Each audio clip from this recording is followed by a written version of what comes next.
Hi and welcome to Classic MGB.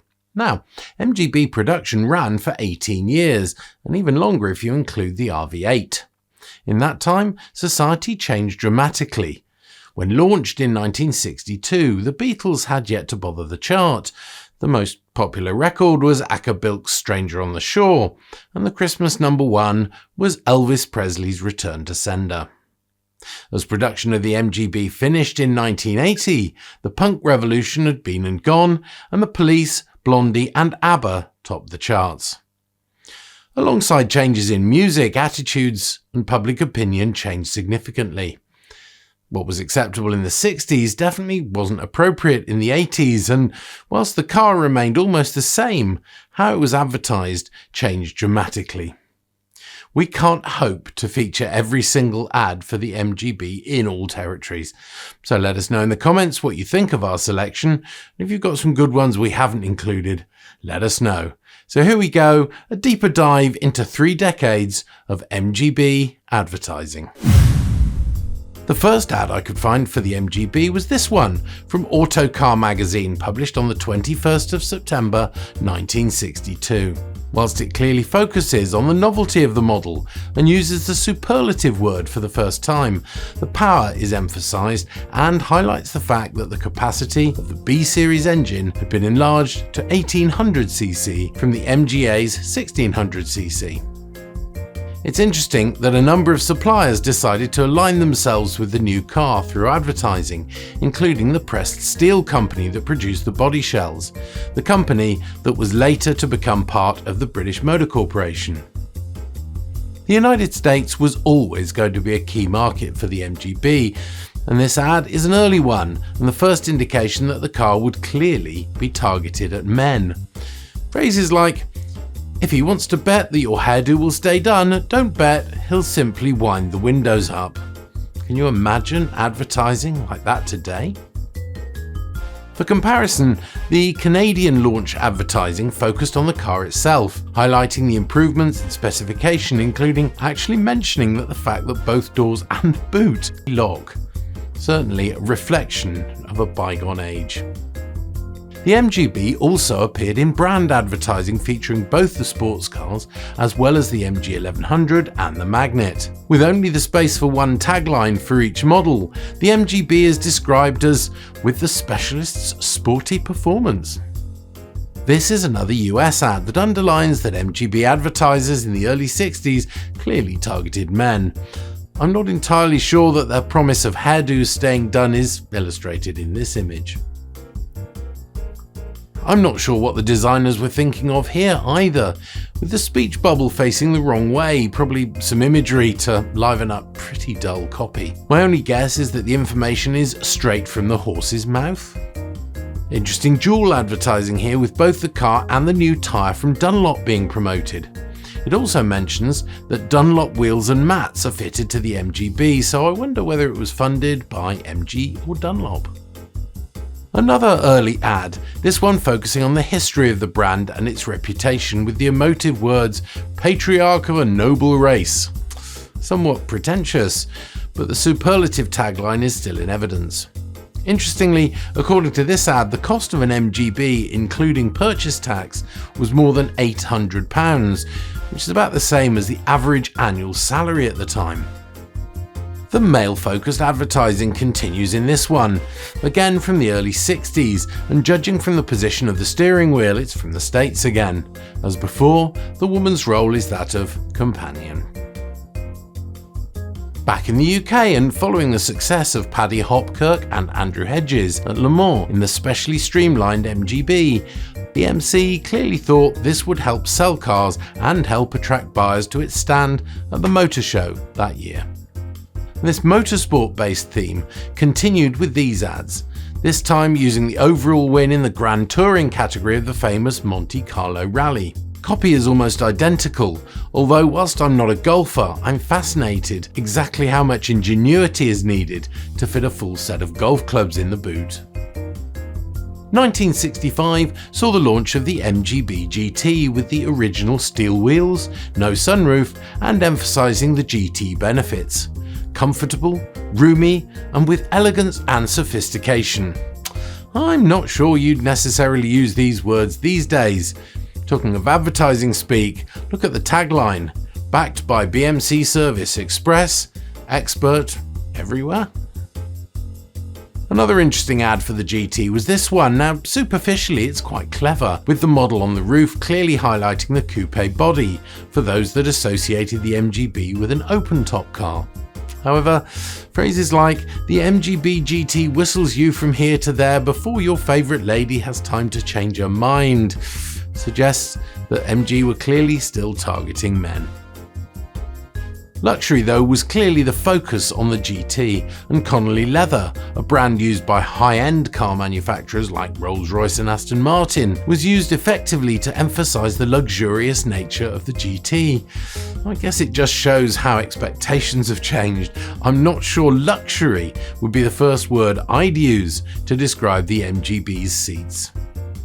Another motorsport ad next, this time the Targa Florio, the race around Sicily on public roads. Actually, the oldest sports car race in the world, founded in 1906. Clearly the mantra reportedly coined by 1960s Ford dealer Bob Tasker, win on Sunday, sell on Monday, had reached Abingdon. More emotive copy in this ad, but the final words, remember, MGB drivers never travel alone. What on earth did that mean? Sounds more like the iconic advert for Strand cigarettes, "You're never alone with a Strand." In that case, the campaign made the public associate the brand with loneliness, and it was soon withdrawn, although, interestingly, they rebranded as Embassy and became the best-selling cigarette of the 1960s, but that's another story. Sebring brought another opportunity to highlight the motorsport achievement of the MGB. Well, in actual fact, an MGB GTS special, which founded the popular trend for Sebring-style replicas. The famous one pictured is named Mabel, after its number plate that began with the letters MBL. More highly suggestive male-targeted US advertising here. He knows what he's after and he knows he can get it in an MGB. This copy, when linked to the image, suggests that what he's after may not be entirely automotive. This theme's continued. Similar copy regarding what MGB drivers are after, but at least the image suggests a more automotive desire. This is probably one of the most suggestive adverts in our selection, and one that certainly wouldn't be allowed today in my opinion. This one extols the virtues of a heated rear window with the line, and surely just flicking a switch and waiting for your rear window to clear will impress her far more than scrambling around in the back with a piece of old rag. I think if you did a poll, not many would be that impressed with a heated rear window these days, male or female. Sexism is clearly toned down a bit in this ad, with the capabilities of the car highlighted in the copy. Not quite sure why the couple are in the shot, maybe the fur coat suggests luxury? This one's interesting, urging people to sport the real thing. Not sure this actually makes sense, but I guess in the early 70s there were some other competitor sports cars vying for the market, and MG felt the need to draw on its heritage a bit. I wonder if these competitors included some of those actually mentioned in this advert that heralded the launch of the MGB-GT V8 in 1973. At a little over £2,000, the V8 cost little more than the average annual wage. According to Google, this equates to around £30,000 in today's money. Ironically, what you'd pay for a good V8 these days. By the way, if you're enjoying this video, it would be great if you could give it a like, or even better, subscribe to the channel and click the bell for notifications as well. Your support is really appreciated. Okay, so back to the ads. This is probably the most well-known and possibly the most controversial of all the MGB ad campaigns, and each ad in the series is open to interpretation. This first one, I can only assume, suggests that either the man or woman's maternal parent would object to the sporty way the car's being driven. Whilst this one of a year later did away with the performance of the car altogether and suggested that perhaps the parent might object to the couple going into the woods together. But it's this third ad, just a year later, judging from the number plate, that can be read in several different ways, none of them really related to the car itself. Firstly, whose mother are they referring to? The prospective buyer, the man, or the girl appearing in the ad? And secondly, what are they objecting to? The girl's clothes, the car, or the girl herself, or even The Last Tango in Paris, the rather raunchy movie they're supposedly about to see. Let us know in the comments exactly what you think their mother wouldn't like. Across the Atlantic, the One Jump Ahead campaign was proving very successful, with the famous stunt where an MGB was dropped by parachute and is seen being driven away at speed. There's quite a story behind the shooting of this ad, notably the failure of the first attempt and the car ending up being squashed virtually flat after landing without a parachute. Fortunately, the second attempt worked, and a number of print ads, including this one, backed up the film's message. 1975 brought major revisions to the car, mainly to satisfy tighter US safety regulations, and included the rubber bumper facelift, as well as a range of other mechanical changes and a refreshed interior. Clearly, the copywriters decided not to make too much of the changes in this early rubber bumper ad, simply using the tagline, "You can do it in an MGB." I wonder what they thought people could do in an MGB. If you know, let us know in the comments. The male-focused tagline in this ad suggests the advertiser's image of the MGB buyer was still a man that is young and wants to have some fun before settling down sensibly. Interesting choice of words that the MGB isn't considered sensible, or perhaps even suggesting that a nice sensible girl wouldn't be interested if you have an MGB. Luckily, I'm married to a nice sensible girl, and she also likes my MGB, or so she says. Talking of wives, how about this one? Can you imagine this ad being thought remotely acceptable in today's climate of political correctness? Even the byline, "Beautiful body, a joy to handle and rumoured to be rather fast," appears to draw parallels between the car and a mistress, objectifying both. Perhaps attitudes were beginning to change in the late 70s though, as most manufacturers had abandoned this type of advertising, and MG canned this campaign fairly quickly.